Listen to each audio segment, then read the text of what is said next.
Hello folks, welcome back to my kitchen. I'm actually better prepared this time than I was last time.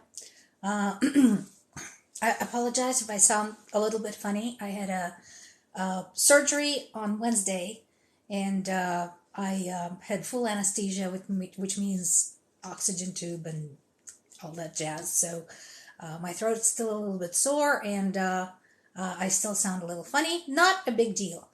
What are we doing today? First of all, we're putting on our apron. Second, we are making what I call super-slaw. What is super-slaw? Well, it's only a slaw in that, it has cabbage in it, which it does. And it has a bunch of other stuff in it. But it was sort of my own invention. I borrowed the marinade from another recipe and then started adding ingredients just for fun, just to see what would happen. And this is how super slaw came about. So, as before, when I was cooking, remember, I'm cooking. I actually have to pay attention to what I'm doing. So I'll be cooking and popping over to respond to your comments, answer questions, and so on. But I'm just asking you to be patient. As before, let me tip this down and move this out a little bit for a better view. Here we go. But no bullying, no shaming, no being rude, no being jerks. Anybody who violates those rules will be immediately booted out. So, super slaw. Why do I like super slaw? Because it keeps. I've figured out how to can it, so I can actually close it up in jars, put it in my pantry, and leave it there. And I really like it as a side in the autumn and winter, and it looks good. It's so pretty. I use red cabbage for it. So, I actually got all my stuff out. Got my ginormous bowl, because you need a big bowl to make super slaw, because you have a lot of stuff you need to mix. And the only thing I'm missing is my mandolin. One sec.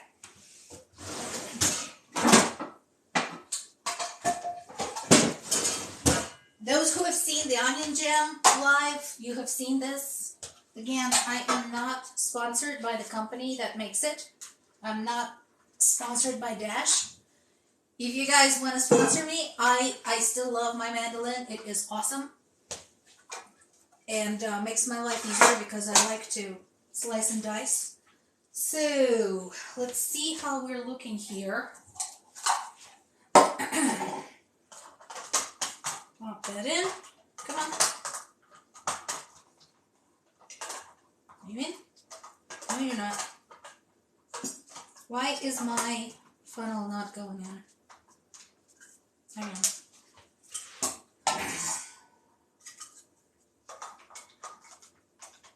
There we go. That snaps in. And, of course, for the life of me, I do not remember the setting that I used last time. So, let me see. Okay. That's fine. What I'm trying to do, or not to do, is actually have to use the shredder. Shredding is exhausting, and I have some pretty hard vegetables, which I despise shredding because it immediately kills my shoulder. So I am cool if I manage to use a mandolin for the entire thing. So first things first, red cabbage, not too big. Folks, if you're doing this, if you're going to make this, do not pick a huge cabbage. It's going to kill your... It's just too much, and it's going to take you forever, and it's not going to fit into your bowl. I mean, you see what I mean. Start with that. Now, do not stick your fingers under the blades. That's kind of important too. I actually cut myself. Don't do that.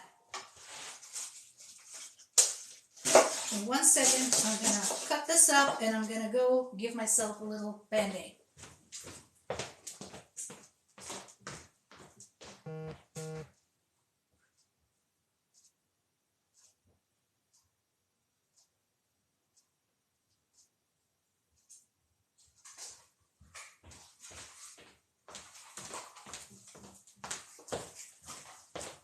Yeah, this is the one problem with using the mandolin versus using a knife, is the visual. Because you have this overhang, it's kind of hard to tell where your fingers are, where your vegetable is. And when you're just starting out, trying to figure out where you're cutting, that's when accidents happen. No worries. It's kitchen. Things happen in the kitchen.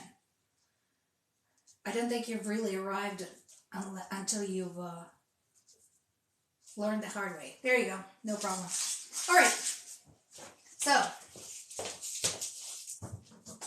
where were we? So we were chopping and messing with our cabbage, and I think I'm going to start just putting wedges of it in. By the way,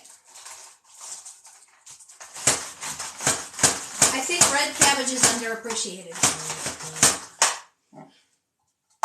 I love red cabbage. I use it for everything. Slaw, red cabbage, borscht, red cabbage. One of my favorite things that my mom taught me when I was actually just learning how to cook. I was just a little kitchen diva as opposed to the big kitchen diva. How to make sauteed cabbage with meat. That's one of the first things I learned, and I know it sounds fancy. It's not. And the reason that was one of the first things my mother taught me how to do is because growing up in Ukraine, our meat was not really very good. And it was not at all uncommon to stand in line for like a really long time and walk away with meat that was barely edible.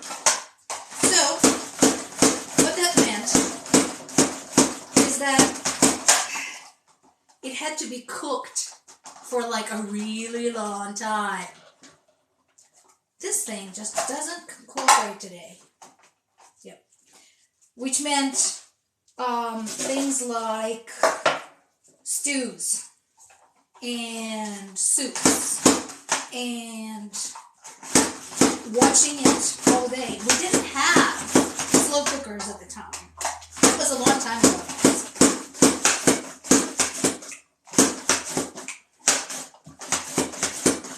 There we go. We didn't have slow cookers. Slow cooking meant you put it in the pot and then you spend 4 or 5 hours actually looking after it and making sure that it doesn't overcook, it doesn't overboil, etc., etc. Let me check on you guys. So far, so good. We got good connection. Let me see if I have anybody out there. No guests? There we go. So,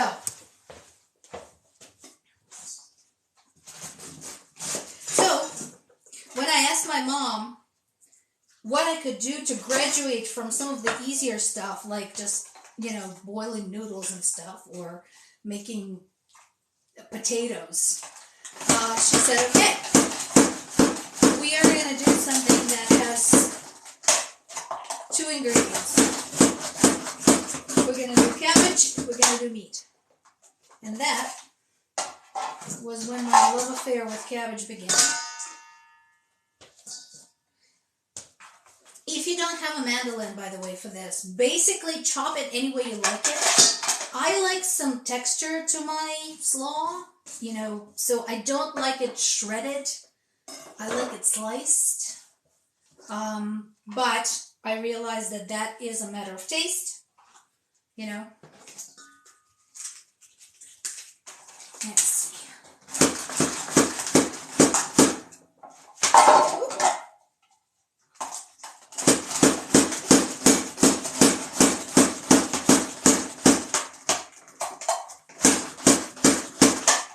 And here's another thing. So you may decide not to can all this.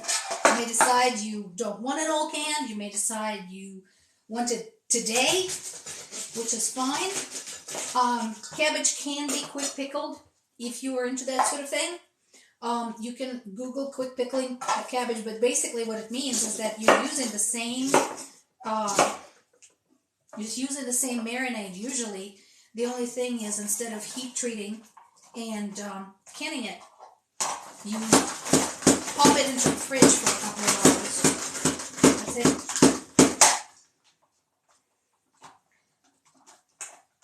This thing is just not working with me today. There we go. This doesn't want to. Another favorite thing was, I used to love cabbage cores when I was little. I was like a little bunny. Well, actually, I know why I liked them. Oh, I love this.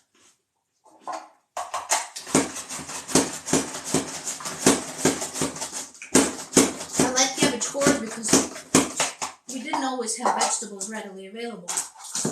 And of course, my parents, who were very smart, didn't have to trick me or anything to have vegetables.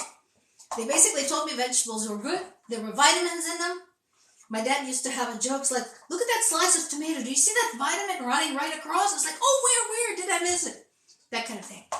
So, hey.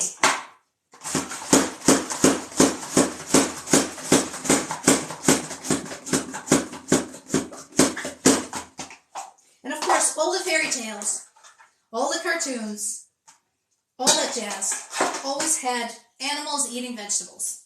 Particularly cute animals like bunny rabbits eating carrots and cabbage. And I was like, yeah! Since bunny rabbits were usually positive characters, I was like, yeah, I want to be like them. I want my cabbage. So, when my mom made this, or made anything with shredded cabbage, I always hovered around the kitchen. It was ridiculous. I hovered around the kitchen. Mom, wait. Mom, wait. Mom. Okay, here's the cabbage core.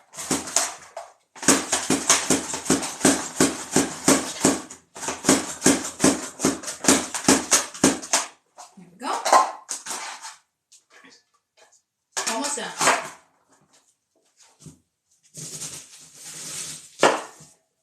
Unfortunately, you can't just, like, run the cabbage through the mixer. You still have to cut it into pieces.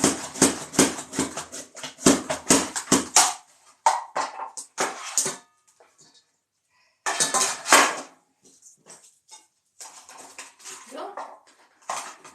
Yay!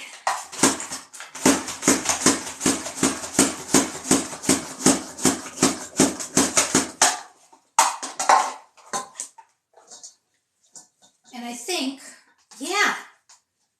my bowl is big enough for me to stir this without having to make a hideous mess, because this does need to be stirred.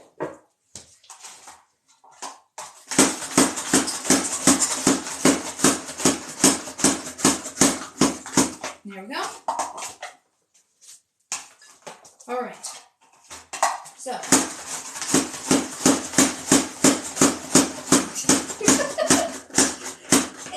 This was our arm exercise for the day. Yes. Okay. So, once the big challenge is done, the big one, gather up all the bits and pieces, dump that in, and salt it. Why do I want to salt it before I put the other stuff in? Excuse me. Because I want it to start juicing, so that by the time I do throw stuff in, other stuff in, it has something to keep it together. So,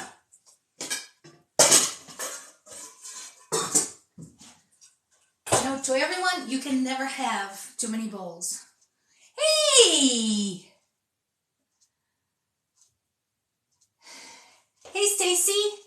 Hi, Lily. Hi, guys. I didn't see you doing. Yes. Oh, Lily is once again going, going nuts on roses. Somebody, like, tell this girl to not go bankrupt on me. Stacy, no, not for bitterness, because cabbage naturally is pretty sweet, so you don't have to do that. But no, it's mostly, oh, wrong salt. Pickling salt, it's to start it going. Basically, it's to get it going, get it juicy.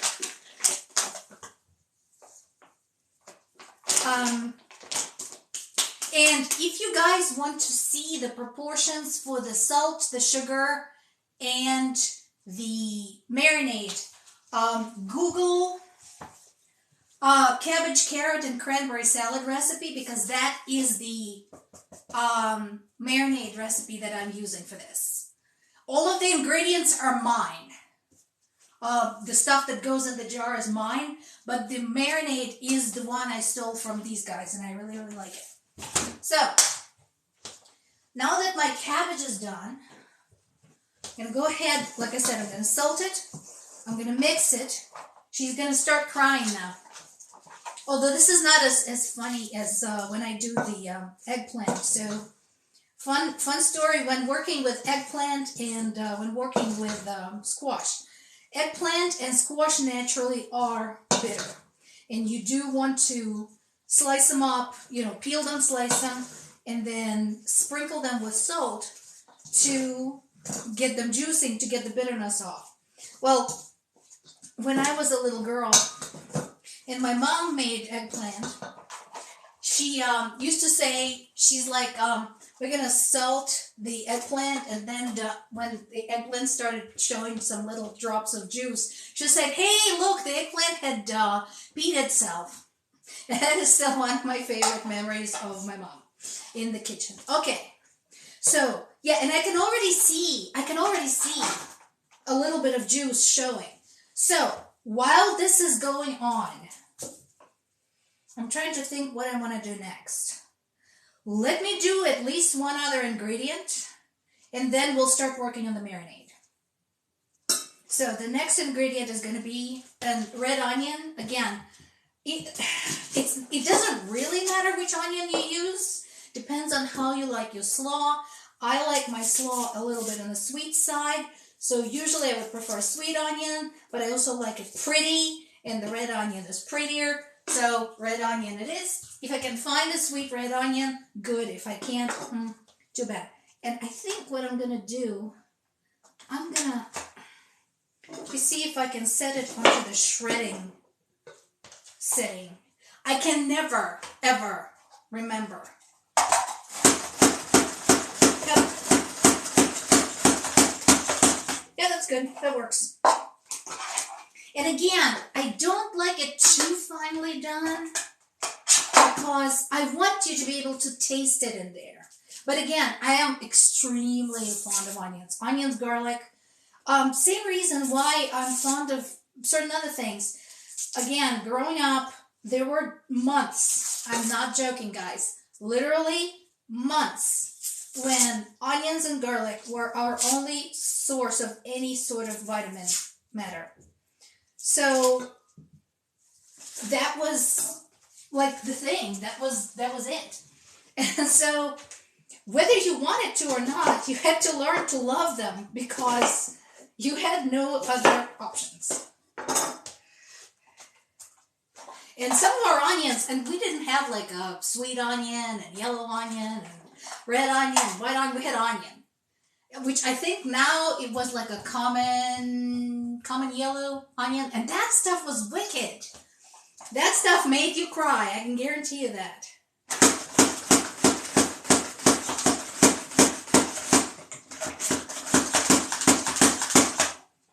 Right.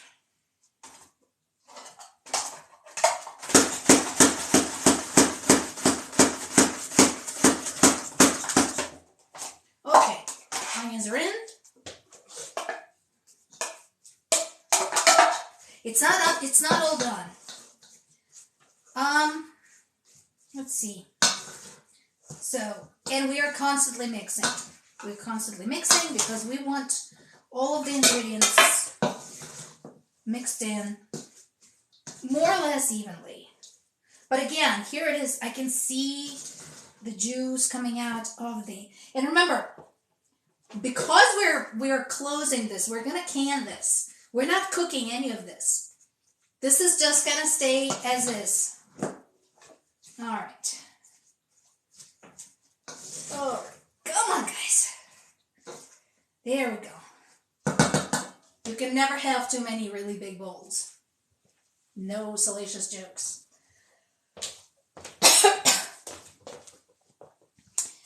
All right. Who else do we have? We have Lily, we have Stacy, we have Billy. Thank you for joining. Folks, as I said, if you want to share, if you want to like, if you want anything. Oh, thank you, Lily. That's so sweet. And thank you for the likes. I appreciate that. So, I'm gonna continue cooking over here. All right. So now let's go ahead and start cracking on that marinade. So marinade, 2 cups of water.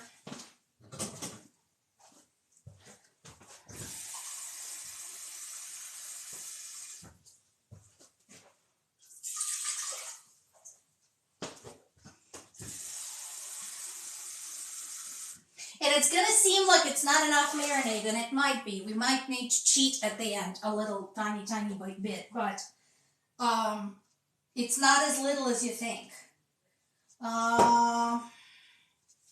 We already threw in some salt, so we're throwing in another 1 tablespoon of salt.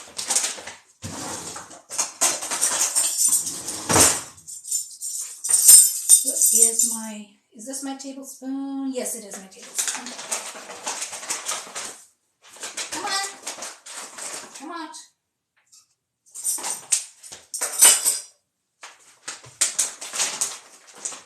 That. 1/3 cup sugar. Yes.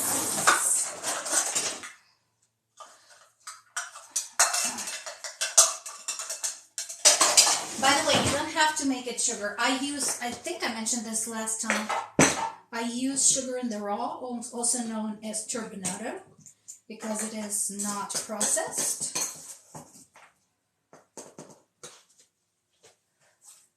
But you can use something else if you want. You can use brown sugar, you can use white sugar, you can use a sweetener. I don't like artificial sweetener. I like agave juice sometimes. I sometimes like agave juice. I'm still sorting out what the correct proportions are with it. I don't quite trust it yet. I'm not as comfortable with it. All right, 1/3 of vinegar. Vinegar is our friend. And so this recipe calls for sunflower oil. I don't like sunflower oil. I'm going to use olive oil. And that was 1/3.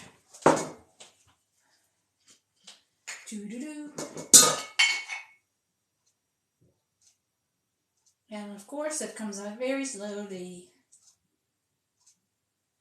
So all of this together basically is going to be seriously superheated salad dressing.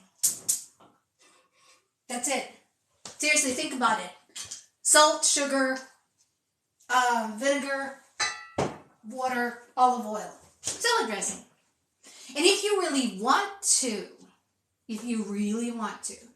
you can experiment with it. You can add other stuff. You can add herbs. You can add flavorings. I like sometimes, for the fun of it, adding things like chili flakes or a tiny little bit of chili powder to give it a little kick. So it's not set in stone, as is applicable to pretty much anything you cook. outside of baking. Baking is more of a precision science. I know some bakers are a little bit more brave than others, but baking is more chemistry. But when you're making stuff like that, when you're just throwing stuff into the jar and pouring stuff on top of it, you can mess with it a little bit. Check on my comments.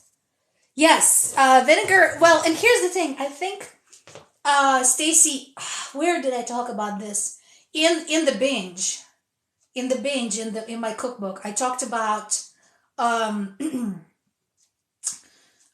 vinegar being sort of like this one of those substances that you just want to have around, not just because it's good for cooking. It is good for other stuff, because I use vinegar for cleaning. I actually use vinegar as a rinse when I wash my hair, and I've been doing that, but well, Lily, yes, but if you think about it, there is more chemistry involved in baking. There's more precision. And by the way, no, my teeth are not really that yellow. It's just a filter. But yeah, there is actually a science and branch of kind of physics and chemistry overlap that's called thermal chemistry.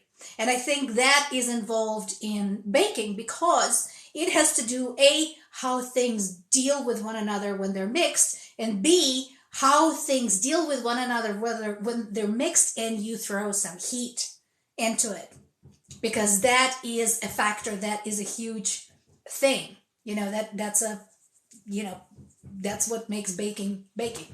So yeah, now you know. Now you can, Lily, if you're having one of those days, you want to refer to yourself as the supreme culinary chemist of the household, and no one's the wiser. All right, so the marinade is doing its thing. We're gonna continue working with our vegetables. So what else am I throwing in? I am throwing in beets. These are not cooked. In fact, they just came in today. By the way, while I'm working on my beets, they're not the best looking beets ever, but I don't care, because you know what? They're not going to be cut up anyhow.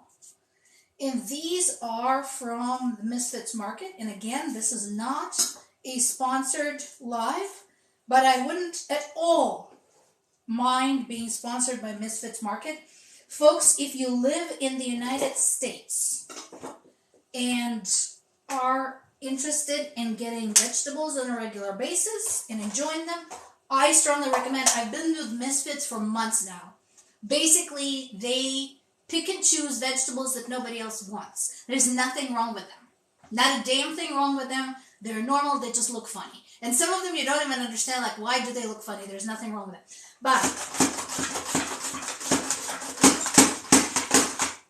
But you can pick and choose your own schedule. You pick and choose your own schedule, and on your schedule, in your scheduled day, you get a big, ginormous box of fresh produce and a recipe you can use on the same day if you want to. And you have to eat that box. It's one thing when you are at the grocery store and you're like, oh, do I want tomatoes, blah. But when somebody sends you an email say, hey, pick your vegetables or you're going to lose your $30 for 2 weeks, you go and you do as you're told. And I love this. We still occasionally pick up a thing or two at the grocery store, but this is primarily how we get our vegetables. And I love beets. I am a Ukrainian child, guys. Beets are amazing and magical.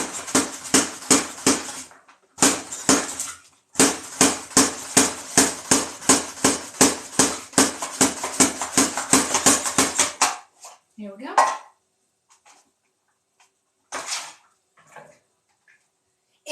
And so these beets are like completely crappy looking. Don't care. Still tasty. They're still beets. They still have their requisite number of vitamins and minerals and all the amazing things that a beet has in it. And in this particular case, so one of the reasons I like adding beets into this is A, substance, B, a little bit more of the sweet flavor, because I was gonna add an apple, but my husband laid a veto on that apple. He has another plan for it, and I can't argue with it. He is planning to make grilled cheese apple sandwiches as part of dinner today. Since I cannot eat fresh apples, I am really interested in another way in which apples can be cooked, because I really want to try that. And of course I love cheese, so there you go.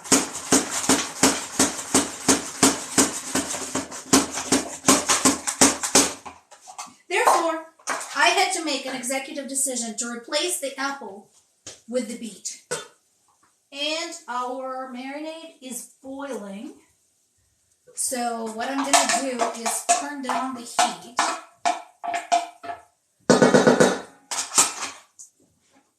And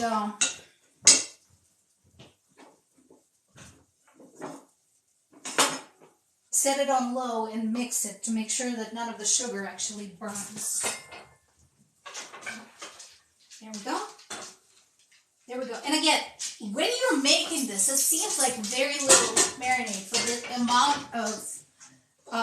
the amount of vegetables we are actually cooking. But do not worry, it's fine. It's gonna be fine. It's fine. I promise you. All right. Where are all my people? Oh yeah, absolutely. Yes. Yes. Oh my God, honey mustard. Ooh. Ooh. Ooh, I am digging that. Yes, I love honey mustard. I am taking this under advisement. Definitely. Yes, big time. Folks, thank you for sharing. I really appreciate that. Again, thank you for the likes and thank you for being here. We're a little bit less active today than we were during the last couple of lives. I actually know why. Like, half the people I know are having also other lives, and they have much bigger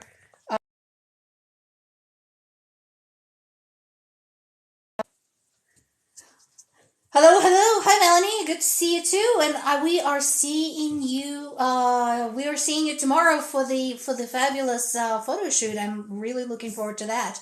So yeah. Meanwhile, we are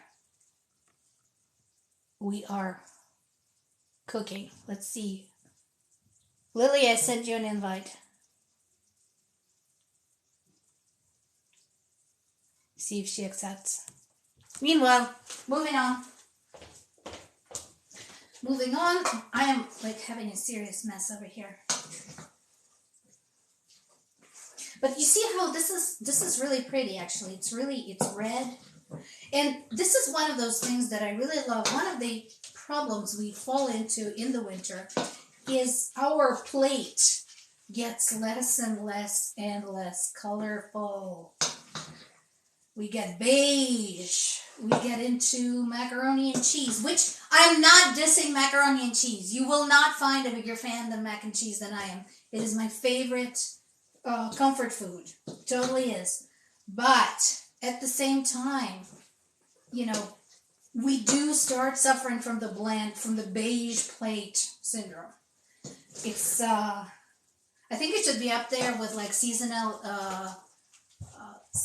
what is it, the sad, seasonal something, you know, but you know what I'm talking about, you know, just like we're suffering from the lack of sunlight, we're also suffering from the lack of color on our plate.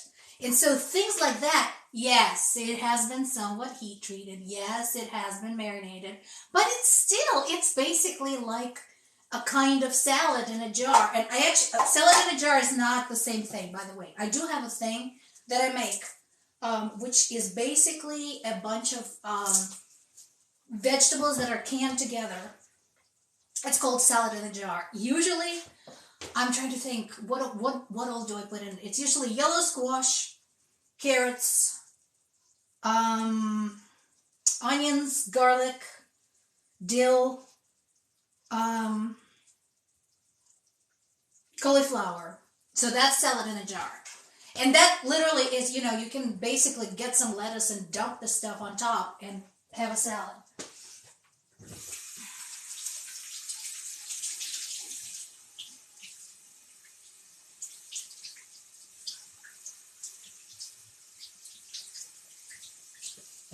All right. So, meanwhile,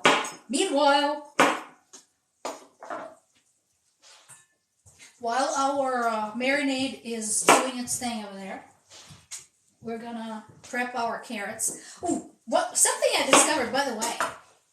I discovered colored carrots. I had no idea that was a thing. Jerry, what are you doing? You guys should see this. My 5-year-old, 51-year-old husband is making faces. She's making it all up. I'm not. I'm a perfectly adult here. We're not talking about this. Yeah, exactly. This is what I have to deal with. It was actually funny. So on Wednesday when I was going in for my surgery, the paperwork specifically said you need to have a responsible adult to drive you to the hospital and wait with you, you know, at the hospital. I operate power tools. Yes, okay? That makes you a responsible adult somehow, magically. All 10 fingers. Yeah, so fun. Like, so, and I was like, you know, this is a problem. This is going to be a problem. We don't have any responsible adults other than myself, and I will be under full anesthesia. So we had to pretend he wasn't a responsible adult.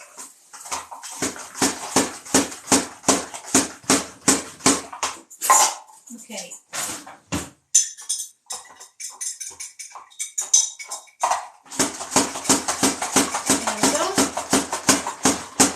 Oh, you know what, you guys, we're gonna need more carrots. This is not nearly enough carrots for my satisfaction. This is not colorful enough. We're gonna keep going. But yeah, so as I was saying before, I was rudely interrupted by the so-called responsible adult in this household. No idea what you're talking about. Yeah, I know. Go play with your power tools. I discovered colored carrots. I actually like getting these because they're so fun. So you can get regular carrots from Misfit Markets. You can totally do that. Or you can get these. So you get a bundle of orange, white, like dark.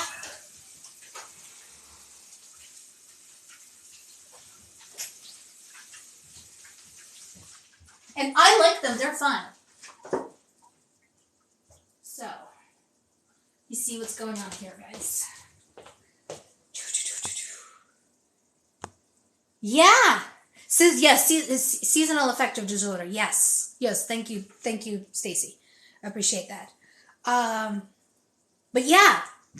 So, another thing, by the way, that they send you that's fun and colorful is fingerling potatoes. And we are not making those today, but I strongly recommend them. So another fun thing to do. And I like it both as a side and just as a snack. So fingerling potatoes. When you get your fingerling potatoes from Misfits, they too are colorful, and I'm still figuring them out.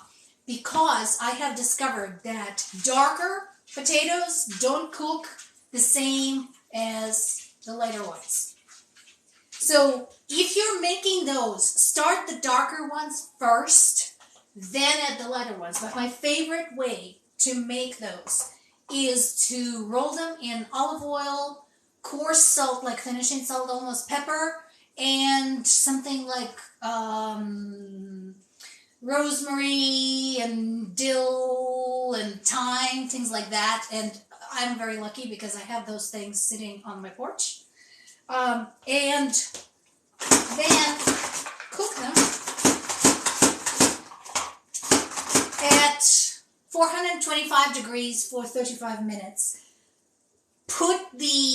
And here's how you want to handle the darker ones. So the darker fingerling potatoes, put them in while the oven is preheating.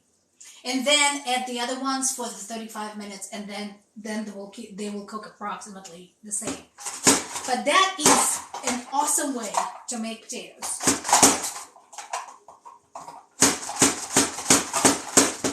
Come on. There we go. And now the bits of carrot in my mandolin look like fingers. Very, very Halloween appropriate. There we go. That's better. Yeah. That's better. Now we got some color going. Yeah. Okay. So, put that in. Mix it, mix it, mix it. We're all having fun here. We are juicing. There we go. So, now, we're getting to the really fun part of this, which is filling the jars. Okay. What do I have going on?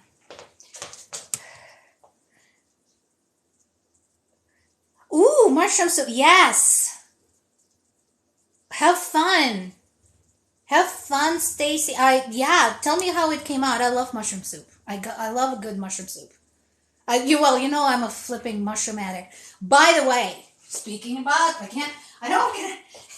Misfits Market, where are you? I need that sponsorship so I can talk some more about you. But seriously, so another thing, because I am a mushroom addict, Misfits always has mushrooms. And I always order more than one kind. I always order at least 2 kinds, usually 3. One of my favorite things to get is the huge portobello mushroom caps. They're like this big. They're as big as my face. And one of my favorite things to have with them is the mushroom burger. It is so sloppy and delicious and amazing. If you're a mushroom fan, you'll understand where I'm coming from here. It is amazing. So, last thing I'm going to pop in, and I love doing that, currants. I love currants. And again, this is not precise by any stretch. We don't care. It's going to be tasty, I promise. I made this so many times, so many ways.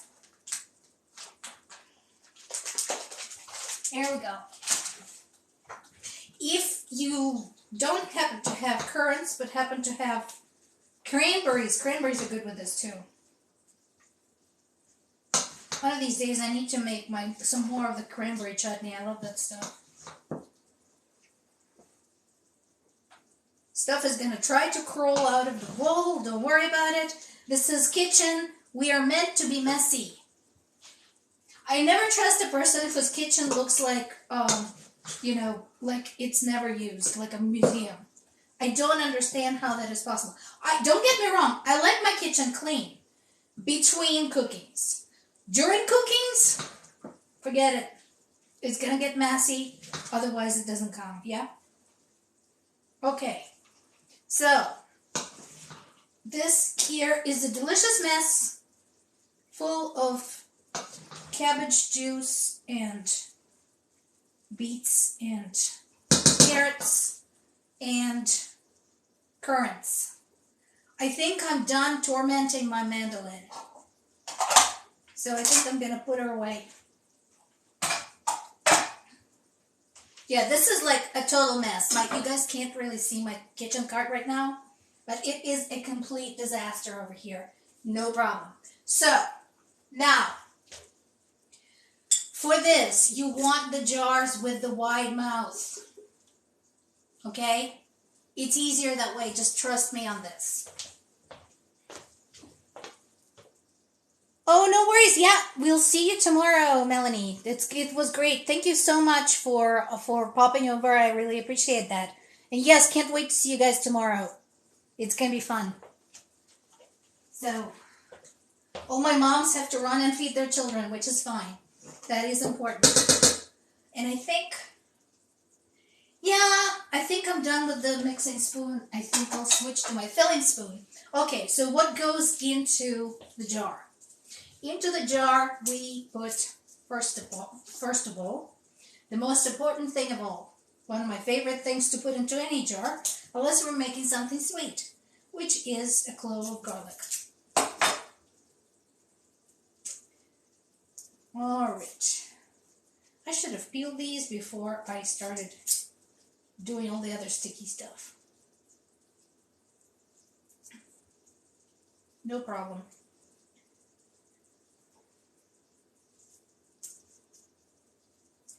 And they didn't want to crush peel either, because I did try that. Alright, so, clove of garlic, some peppercorns, bay leaf, or two. Now we are having some fun because this is interesting. This is a little bit of kitchen physics, so to speak. So let me grab my spoon. Grab a spoon and make sure, of course, that your spoon gets through the mouth of the jar. But again, it's so much easier with the wide mouth jar. I personally prefer that. And this is where we go back to the thing that we talked about, where I said, don't worry, as if it seems that we don't have enough marinade. We do. We're going to be all right. We are going to be just fine. Because our vegetables are going to do something very, very interesting. So,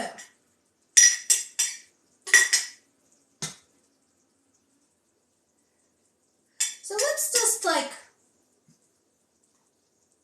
finish here. Would you agree that at this point, this jar is roughly full? Yes, you would. Now,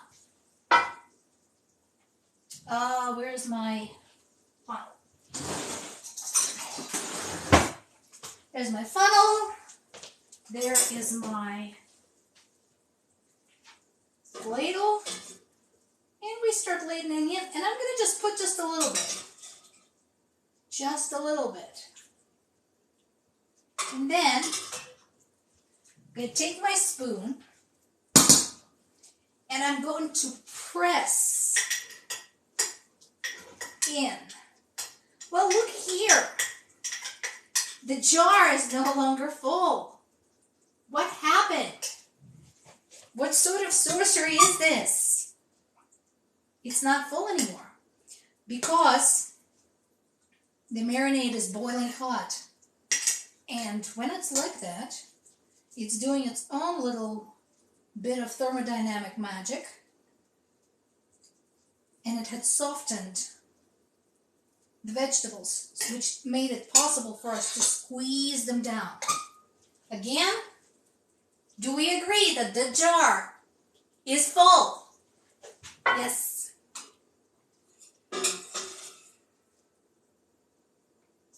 And again, we add a little more, and a little more, and we do the same thing. This is not exciting, unfortunately, until after the first time.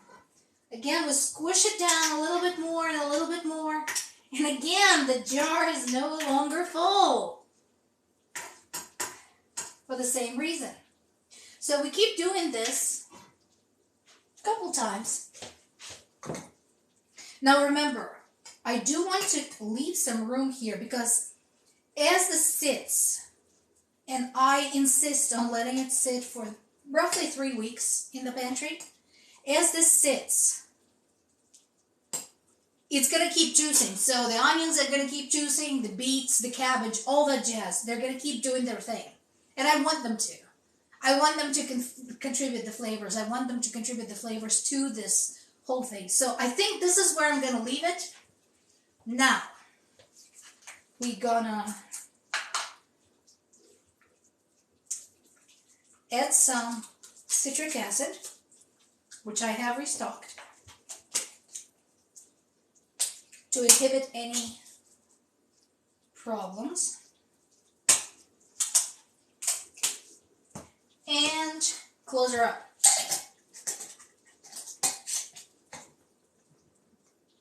Close her up into the pan. It goes for water treatment. So this is how you go ahead, you just keep going with your, with your jars, with your additional veggies until you're done.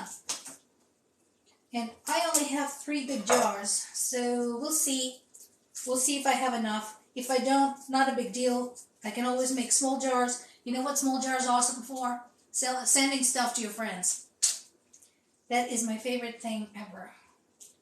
I usually send pickled and canned goods to my friends for holidays, for birthdays, usually for the holidays, almost every year.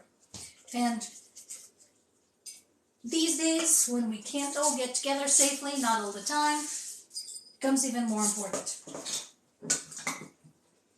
Let's see. And another thing you can be doing while you're doing this, mix. Mix, mix, mix. As you put stuff away, guess what? You get more room. Alright.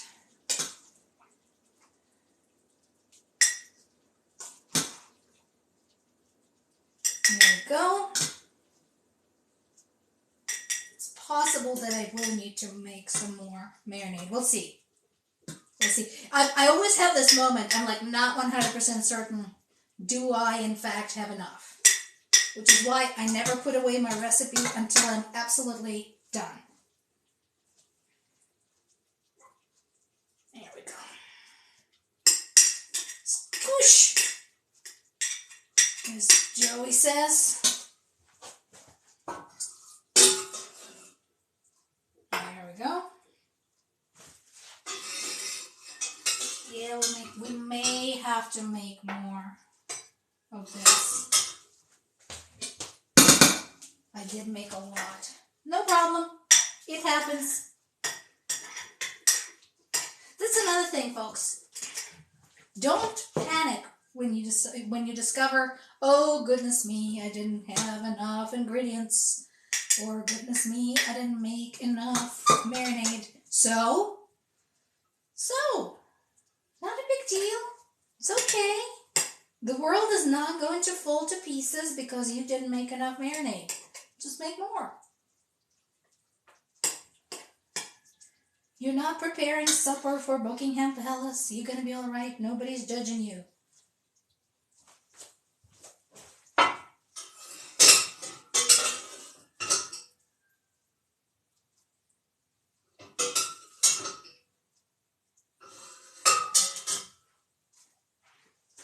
Yeah, it looks like we may have had just enough marinade to make 2 big jars worth.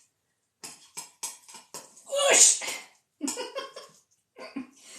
I need something to squish. I need something like a squishable apparatus over here.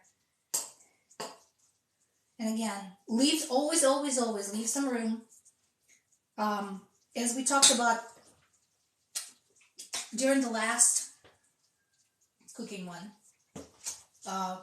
I did. So what's going to happen once we start heat treating these in boiling water, the air is going to expand. Then we're going to turn it off. It's going to contract and suck down the caps so that they stay securely and keep in there. Let's see. So, the moment of truth. Yeah, let's go ahead and make some more marinade so I don't have to worry about it. If there's a little bit left, not a big deal.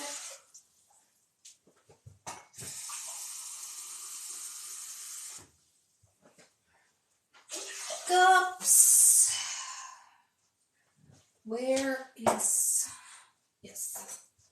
See, that's exactly why I didn't put anything away.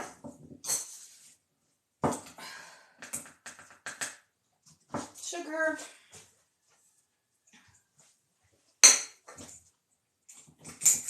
And a tablespoon of salt.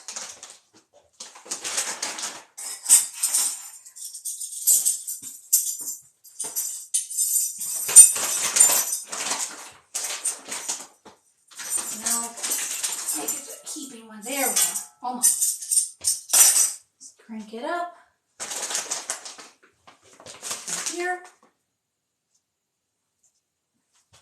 Right, and olive oil.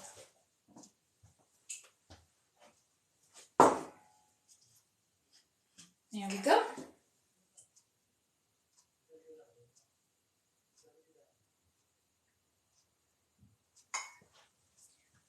There we go. And that way we are all set. It can sit there and boil. And you know what? While it's doing that, let's do some cleaning a little bit. We're still cooking. What are you doing here? Okay, my glass of Gatorade. You're not allowed. Because I gotta go downstairs and start my stream. Ah. We have competing streams, guys. I'm cooking up here. Sergeant Hermione is going to be gaming downstairs.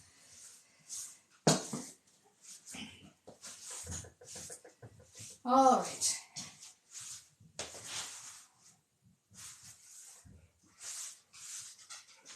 Here we go. Much better. That actually, I found my cooking card. Look at that.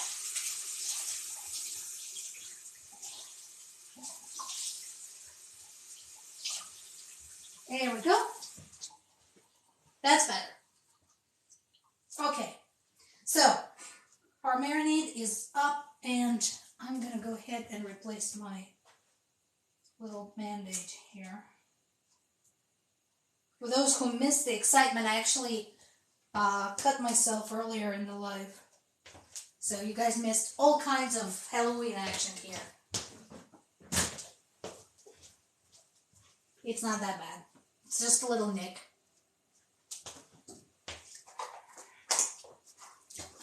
Which one is which? This one.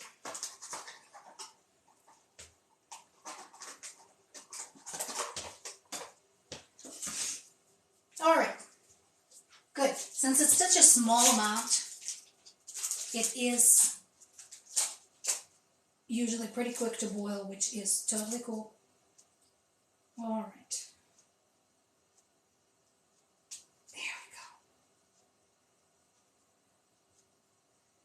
There we go. Up, over. Up, over. There we go.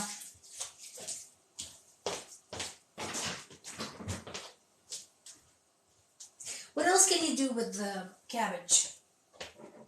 Not just red cabbage. I like red cabbage. I like the flavor better, honestly. And I don't know, I like the look better. Yeah, I know it's a little bit superficial. I get it. Enjoying the food because of how it looks. But I do. It's because it's colorful. I do like foods that are colorful. Again, it's trying to escape from the beige. You can make, as I said before, you can saute it, toss it with some onions, garlic, and some smoked sausage. That is like one of my favorite cold weather things to make with these things. One of the things that we also make with this is Piroshky, and I don't know, do I have any of my East European friends out there? So Piroshky and Pierogi, do not confuse, not the same thing.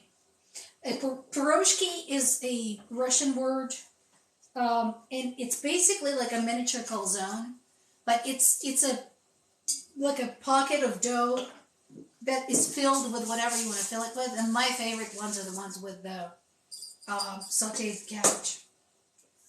Have been that way since I was a little girl, since I was a kid. Alright. There we go.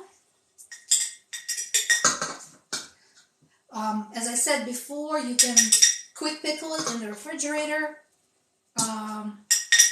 Super-slaw, actually, while I like it in the winter, like I like it as a side in the winter, it's great in the summer too, because you can chill it in the fridge before you need to actually have it. And then pop out and you have this nice cold, very fresh, crunchy, tangy thing to go on the side with anything. Your barbecue, your hamburgers, your hot dogs, whatever you want. Okay. Yeah, it looks like I'm gonna need some more jars. And it looks like, yep, our marinade is marinating. Good. So marinade has boiled. As anticipated, that didn't take long. Now let me get more jars.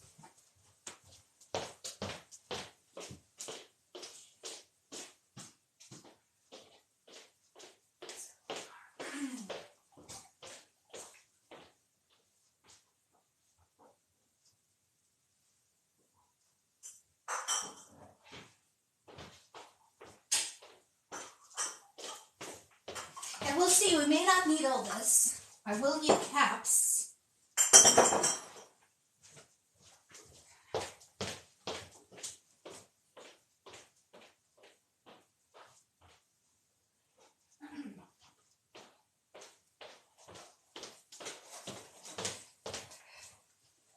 Let's see, yep, that's regular amount. There we go. Okay, so let's see how much we have left after this.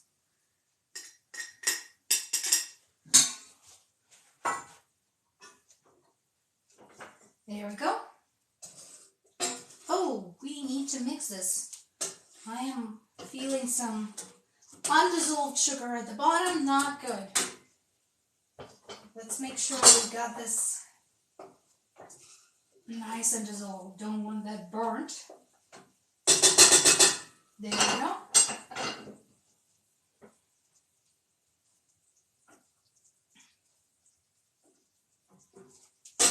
There we go.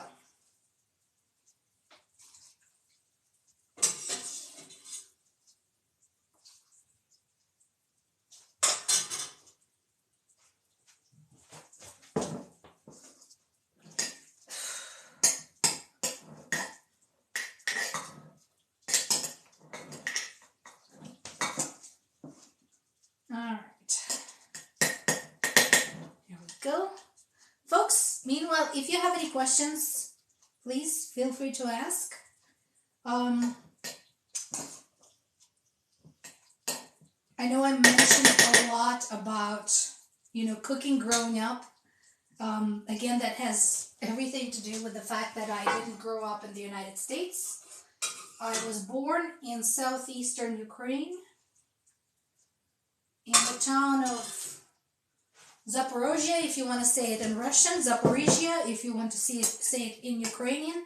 It's the home of the Zaporozhye Cossacks, which is a whole separate piece of history full of adventure and a lot of controversy. But that's where I grew up. Grew up in the same city until the age of 19, until I came to the United States. So, if you have any questions about growing up in the Soviet Union, because I know for some of you out there, that's like not even on your political horizon, because you were born after 1991 when the Soviet Union fell apart. So, you sort of know that it existed, that it was a thing, and we're now starting to heat treat our stuff here.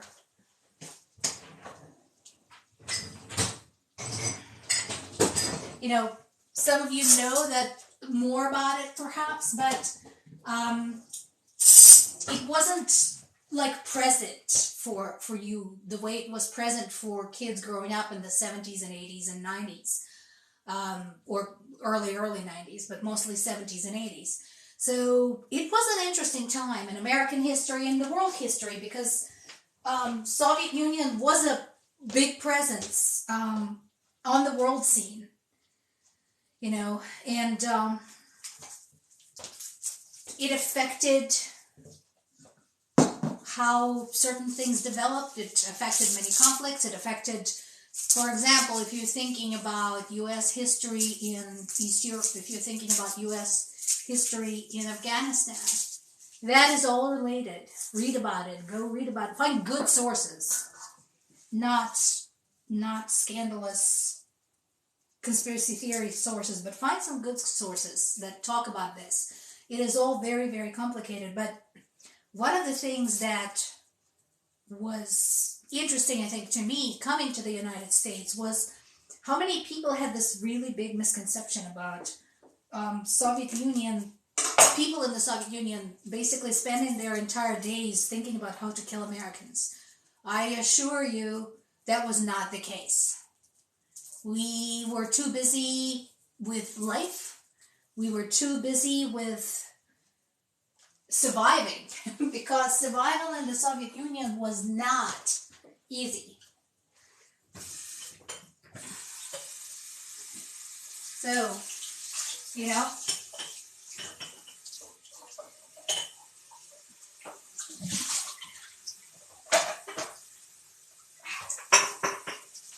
let's see. I'm giving my jars a final rinse.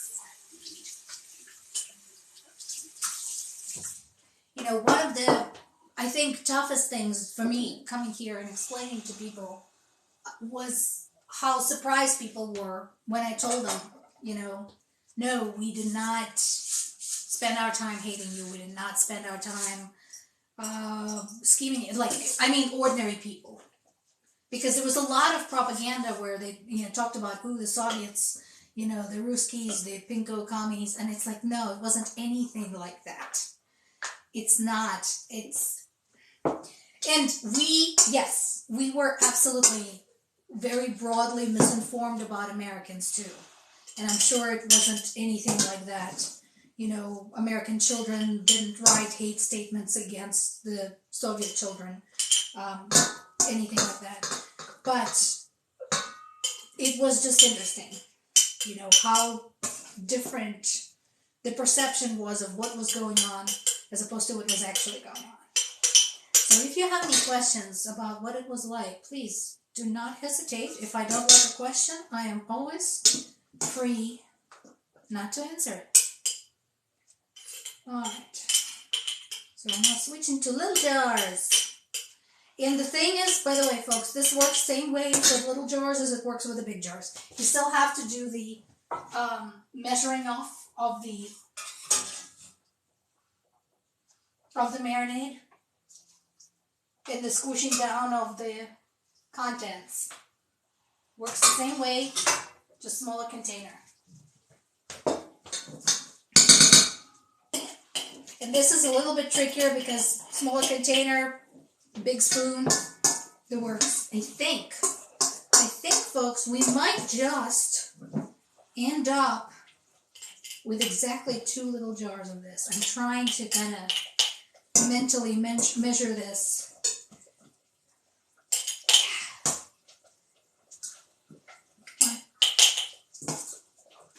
Try to leave enough for the other jar. They might be a little bit short on the contents, just a little bit.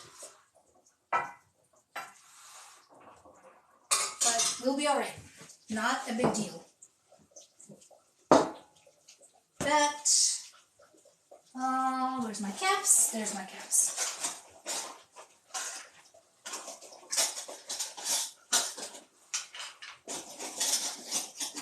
There we go.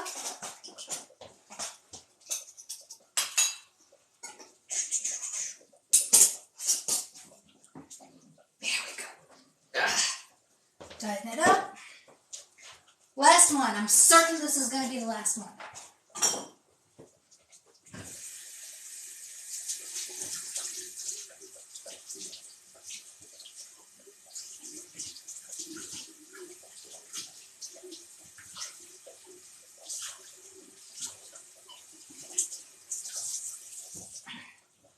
All right.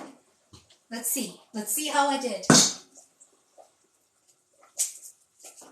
Oh, come on. Small clove. We're going to have to... So I put big cloves of garlic into my other jars. Let's put some little ones in here. Put 2 of them. I'm making a mess with my garlic peel. Then again, it's garlic peel. It's impossible not to make a mess. There we go. Come on. Alright. Turn this off. We're good there. We have plenty of our marinade left.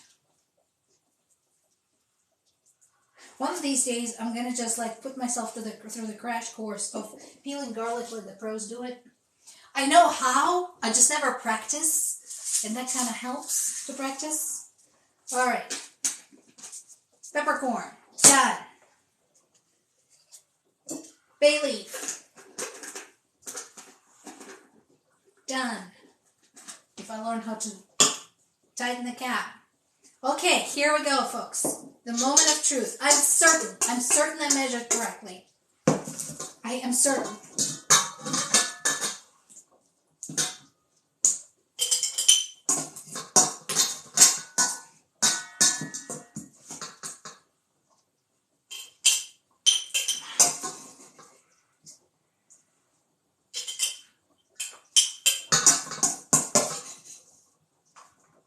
I'm gonna have to reverse here for a sec.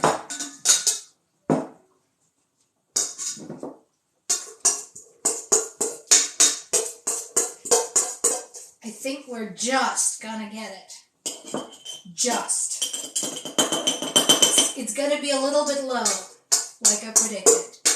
But it's gonna be alright. It's still gonna be enough to properly seal once I get to that point.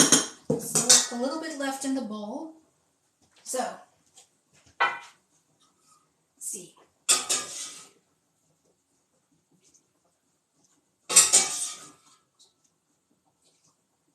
Okay. All right. Squish it down. Oh yeah. No, I think we're gonna be all right. We are gonna be okay.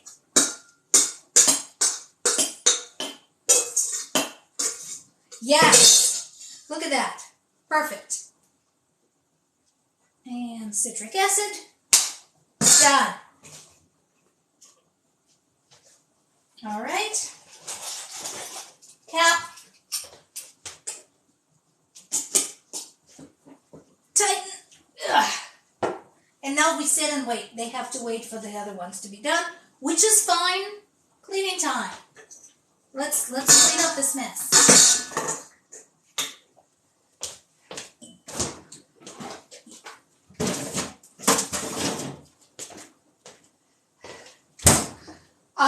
I did do, I think last year, I did do a video, a longer video on my YouTube.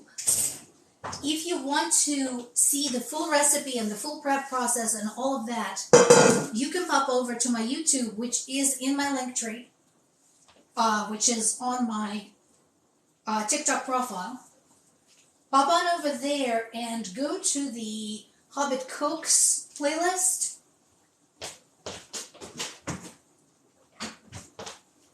And that, I believe, actually includes the recipe.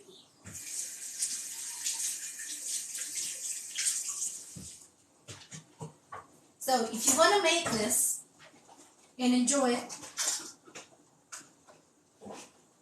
you can pop over, like I said, pop over to the YouTube, check it out. Ah!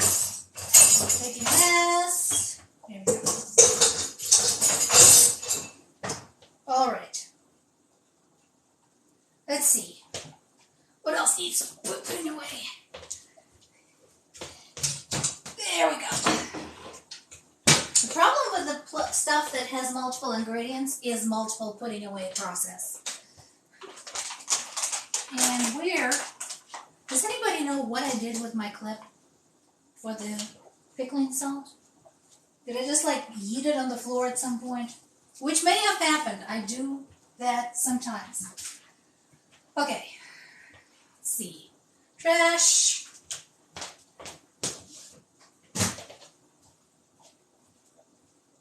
By the way, you all noticed that I did not throw away my vegetable scraps. Several things you can do with your vegetable scraps.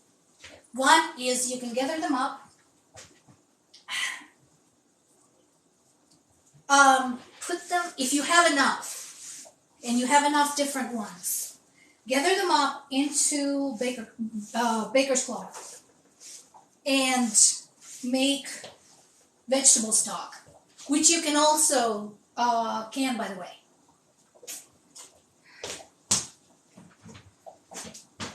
Number two, you can gather them up, put them out into your yard for the wildlife if you live somewhere with wildlife. Three, if you have or are considering making your own compost, you can get a compost bucket and dump those into there and make this a start of your own compost, which I strongly recommend. I'm trying to remember how long we've been making our own compost. God, a while. It's been a while. And I love having that. Yeah, it stinks a little bit for a short while, but really good compost, if you make it properly, does not smell. Actually, the whole point is that it doesn't smell. So once you get it going, once it gets working, it's fine. It's not going to smell. And one of my favorite things to have it for is to have it in the spring and in the fall to feed my plants. And it doesn't even have to be like, you don't have to be growing your own vegetables or whatever. Doesn't have to be. Not a problem. It could be something else. It could be just your trees. It could be, I like to feed it to my azalea bushes because those are really, really old. My azalea bushes are old. They are, they've been there for a while. We have been living at this house for over 10 years. And the azaleas were already there when we moved in. And they're very beautiful.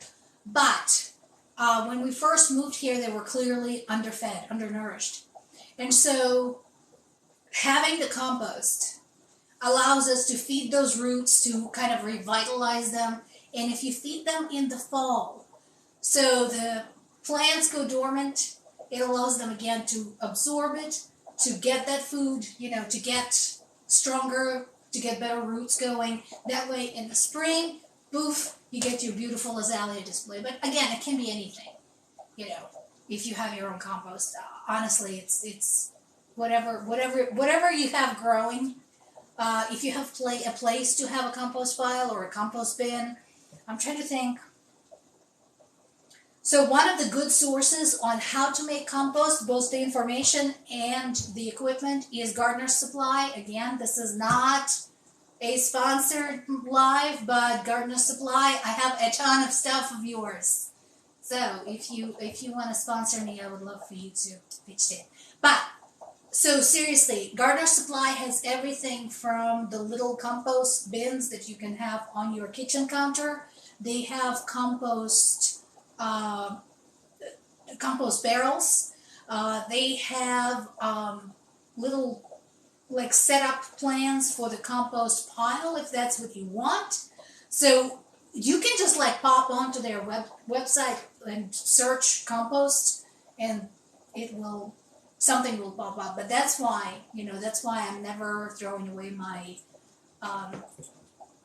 scraps, my veggie scraps, because I always end up using them for something. In this particular case, they're gonna go to the wildlife, because it's starting to get miserable, it's starting to get chilly. Let me put all these little things into my pantry back there.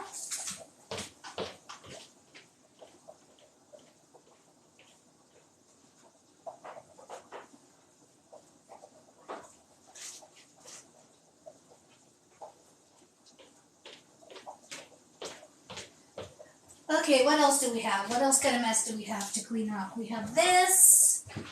We have our measuring implements. Okay, I already put that away. Oh, yeah. The big one. Let's disassemble our mandolin. Put that away. There we go.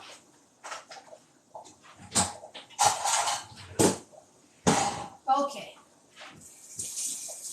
The mandolin is an absolute mess, guys. It is a total big mess. All right. Here we go. Oh, there we go. I'm not in the frame.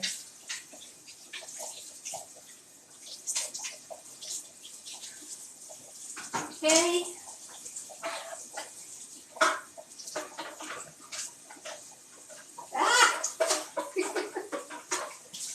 Yeah, the mandolin is completely clogged up, guys. This is gonna be a job and a half. But still, I love it as a tool. I still maintain that it makes my life easier.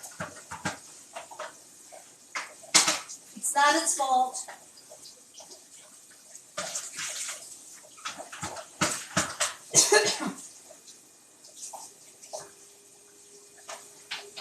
There we go.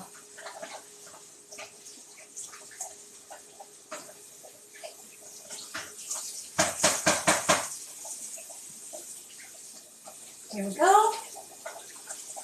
There we go. Much better. Now I can actually put it away and get it washed.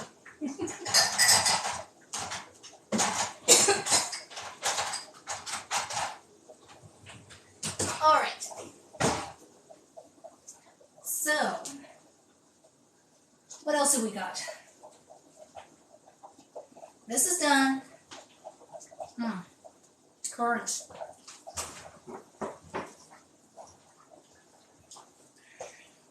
I'm realigning my stuff. Ah!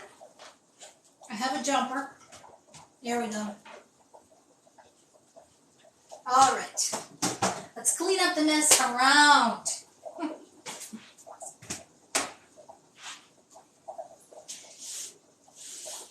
And again, when you're making something with multiple ingredients, where you have slicing and dicing and peeling and every possible thing going on, especially with vegetables, you are gonna have a mess. It's okay. Nobody is expecting your kitchen to look like the Versailles Palace. Do your thing, have fun, be safe, you know?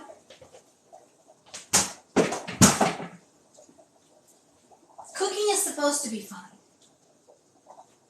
You know, something, by the way, I talked about on the previous lives, and I talked about in personal conversations, and not to sound like a crotchety old woman, but one of the concerns that I have expressed to some of my younger friends is that it's not that they don't know how to cook. It's that they don't know how to enjoy what they have cooked. Or rather, it's not that they don't even know, it's that they forget how. Here's what I mean. So, a lot of my friends are single, and when it comes to mealtime, they're like, well, it's just me. Why should I bother preparing a meal with plates and forks and stuff? And they do that thing where they just kind of throw something together and eat from the container, or they like walk around the apartment or house, you know, just eating whatever. And it's not that there's anything particularly wrong with it, but there's actually some signs that suggests that not paying attention to your meal while you're having your meal reduces the benefit that you derive from the meal. So when you are just like approaching your meal in sort of a slapdash way, you are not really getting much out of it.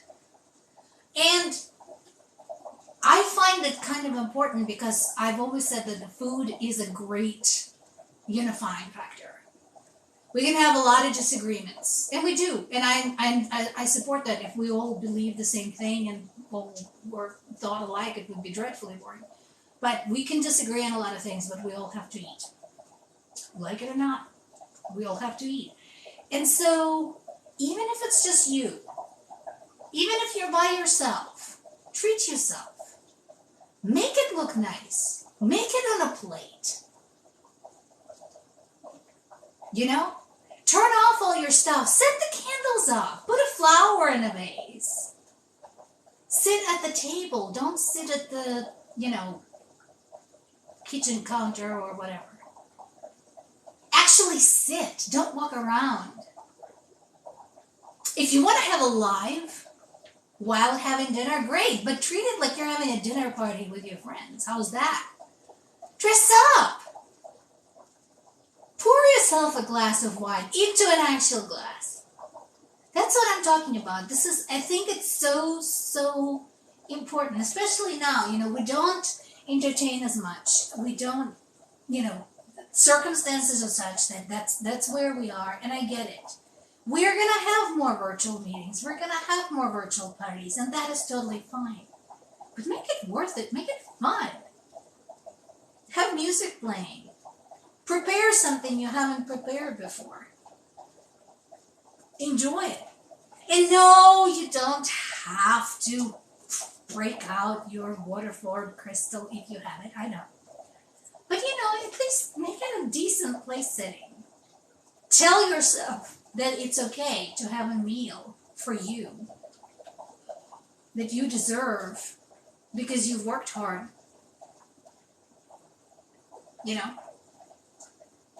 And enjoy it. Make it kind of a good conclusion to the end of your day. And our big jars are actually done. You know what? I'm going to go and steal a towel. Here. And get them out. Here we go. Here we go. Here we go.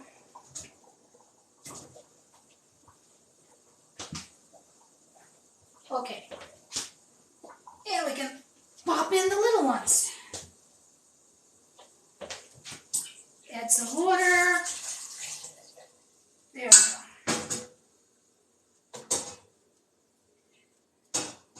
So, going back to our super-slaw. So, one cabbage, one tiny little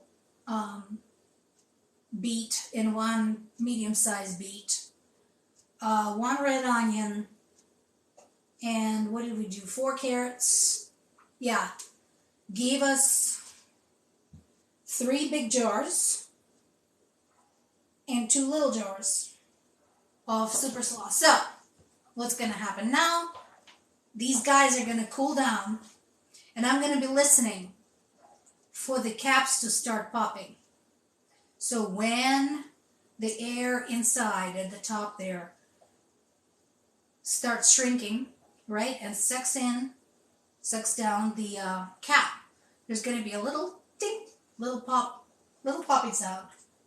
And that's a good enough time, to grab it and grab the jars and pop them into the pantry. And again, 3 weeks, that's my timeline. I prefer it. I personally think that the longer they sit, the tastier they get. So minimum 3 weeks is how long I give them to stay in the pantry and basically do their thing, marinate, mix the flavors, really get the juices to permeate all of the vegetables involved. And after that, yeah, you can eat it not chilled. I personally prefer it chilled, so if you want to have it as a side with your dinner, pop it in the fridge the night before, it'll be ready. I think we're gonna go ahead and wrap it up. Thank you all for joining. Thank you those who sent likes, not lives. Lives, send me lives. Send me the likes and send me the roses. I really appreciate that. And I am going to go ahead and, as usual, upload the recap of this on my YouTube so that you can revisit it. Meanwhile, I hope you have a great afternoon. Enjoy your Halloween tomorrow. It's one of my absolute favorite holidays out there. I'll take it over any holiday in the world. So I have a short live tomorrow afternoon at 1 Eastern, getting ready for a very special Halloween photo shoot. So if you have time and desire to do so, pop on over and we'll see you then. Enjoy the rest of your evening.